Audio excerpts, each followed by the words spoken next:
मोदी जी का पहला टर्म खत्म होने वाला था गुजरात का।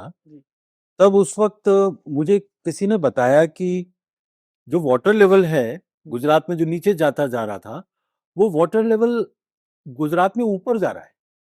तो हमने ये तो सुना था कि अरेस्ट हो जाता है ग्राउंड वाटर लेवल, लेकिन हमने ये नहीं सुना था कि ग्राउंड वाटर लेवल जो है वो ऊपर जा रहा है। तो पता चला कि लाखों चेक डैम मोदी जी के शासन के दौरान बनाए गए और जगह जगह पानी रोका गया, जो कि जाया हो जाता था, बेकार हो जाता था, बस बह जाता था। बह जाता था। तो उसको रोक के उन्होंने वहीं पे रहने दिया, तो ग्राउंड वाटर टेबल रिचार्ज हो गई। ये पूरे गुजरात में था या कुछ स्पेसिफिक डिस्ट्रिक्ट जो में? खासकर गुजरात में सभी जगह पर चेक डैम बने थे, लेकिन खासकर सौराष्ट्र में बने थे ज्यादा। सौराष्ट्र।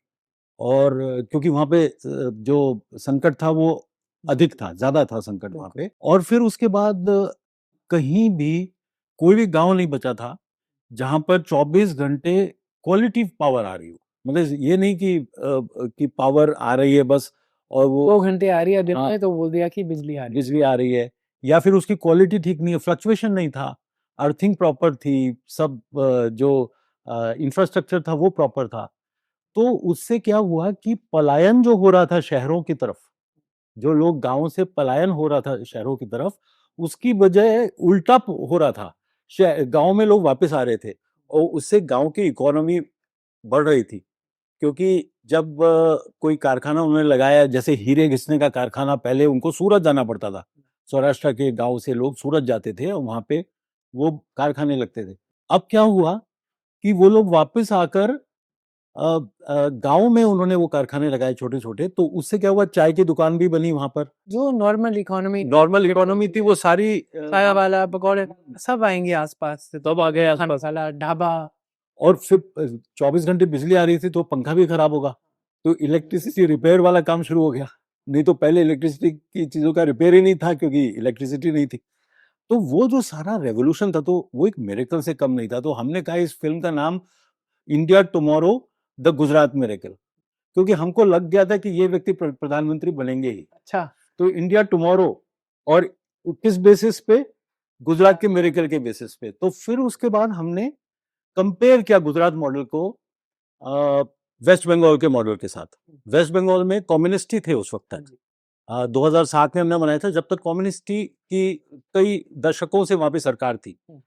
और इसी प्रकार से महाराष्ट्र में कई दशकों से कांग्रेस की सरकार थी। तो हमने महाराष्ट्र मॉडल, गुजरात वेस्ट बंगाल मॉडल और गुजरात मॉडल का जब कंपैरिजन किया, तो वो कंपैरिजन हो गया BJP model versus communist model versus Congress model.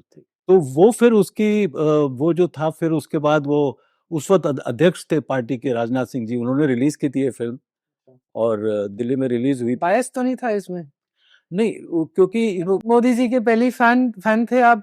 दो तो यही कहेंगे कि फैन थे, जो भी है डेटा वैसे ही दिखा दिया। पानी तो शायद तमिलनाडु में भी बढ़ रहा होगा। टेलीग्राफ के लोग जो थे, आपकी बात का ही मैं जवाब दे रहा हूँ, जो टेलीग्राफ बंगाल कलकत्ता के लोग थे, उन्होंने, उनको जब मालूम पड़ा तो उन्होंने जाकर, जो कम्युनिस्ट सरकार थी वहां पे जाके डेटा कंपेयर किया और कहीं भी कोई त्रुटि नहीं। तो ये तो मुझे खा जाते कच्चा, पूरे देश में दिखाई गई थी और बहुत ज्यादा वायरल हुई थी फिल्म उस वक्त। तो अगर उसमें कोई त्रुटि होती तो ये कम्युनिस्ट और कांग्रेस मैन मिलकर मुझे, और फिर अगर उसमें कोई और भी ज्यादा त्रुटि होती तो इवन मोदी जी अलाउ नहीं करते उसका रिलीज फिल्म का। तो सारे जो फैक्ट्स जो वो पूरे तीनों स्टेट्स के चेक्ड, वेरीफाइड। बिल्कुल, हाँ, वेरीफाइड फैक्ट्स थे। और एप्पल्स टू एप्पल्स कंपैरिजन, मतलब वाटर टेबल का कंपैरिजन, मॉडल्स का कंपैरिजन। इलेक्ट्रिसिटी का जो क्वालिटी था, हर गांव में बिजली पहुंच जाना, और जो इंडस्ट्रियल डेवलपमेंट होना, जो इंडस्ट्री में इन्वेस्टमेंट होना, फिर जो बेसिक इंफ्रास्ट्रक्चर है, एग्रीकल्चर प्रोडक्शन में बढ़ावा हुआ, क्योंकि जैसे ही पानी पहुंचा, वाटर टेबल ऊपर गया और तो उनका किसानों को पानी मिलने लग गया। और दूसरा क्या हुआ कि पलायन रुक गया, तो रूरल इकोनॉमी ऊपर गई, और रूरल इकोनॉमी जैसे ही ऊपर गई तो इंडस्ट्री और एम्प्लॉयमेंट में बढ़ावा हो गया और इन्वेस्टमेंट आने लग गया। क्योंकि जब पानी आना शुरू हो जाता है, नहीं तो एक सूखे राज्य में इंडस्ट्री भी पलायन करती है वहां से। तो वो सब चीजें जो थी वो हमने जा के, अच्छा हम लोग क्या करते हैं हमेशा अपना कैमरा लेके जाते हैं और इंटरव्यू करते हैं। हम लोग आर्मचेयर जर्नलिज्म नहीं करते, हम लोग जाके स्पॉट पर जाते हैं। और हमने वो फिल्म एक वैसी नहीं बनाई कि जैसे कॉर्पोरेट फिल्म बन जाती है और डाटा मिल गया सरकार से, आपने बना लिया। हम अपना कैमरा लेके जाते हैं, गांव-गांव में, घर में भी गए, दलित बस्तियों में गए, दलितों का क्या हाल है वो देखा। कैसे स्कूल में वो ले जा रहे थे बच्चों को। पहले स्कूल ड्रॉप आउट रेट बहुत ज्यादा था गुजरात में, तो कैसे बच्चों को शाला प्रवेशोत्सव बनाया, और एक उत्सव के रूप में डीएम भी जा रहा है सबसे आगे, और डीएम के पीछे पीछे कलेक्टर कहते हैं शायद वहां पर, और दूसरे ऑफिसर्स। तो हर एक ऑफिसर की जिम्मेदारी कि तुम इतने घरों में से बच्चे लाओगे, और फिर सब एक जगह वो बच्चे इकट्ठे होके फिर एक प्रोसेशन में स्कूल में जाकर उनका प्रवेशोत्सव, फिर वहां पर एक उनकी पूजा होती थी, और फिर उसके बाद उनका प्रवेश होता था।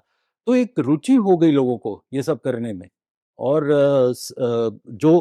और भी बड़ी जो चीजें की थी, जो टेररिज्म को रोकने के लिए, जो कम्युनल राइट्स को रोकने के लिए बहुत बड़े बड़े काम हुए थे, तो नेशनल सिक्योरिटी से रिलेटेड जो काम थे वो भी हमने दिखाए। तो कॉम्प्रिहेंसिव जो एक स्टेट का जो होता है पिक्चर, वो हमने स्पष्ट किया था उसमें।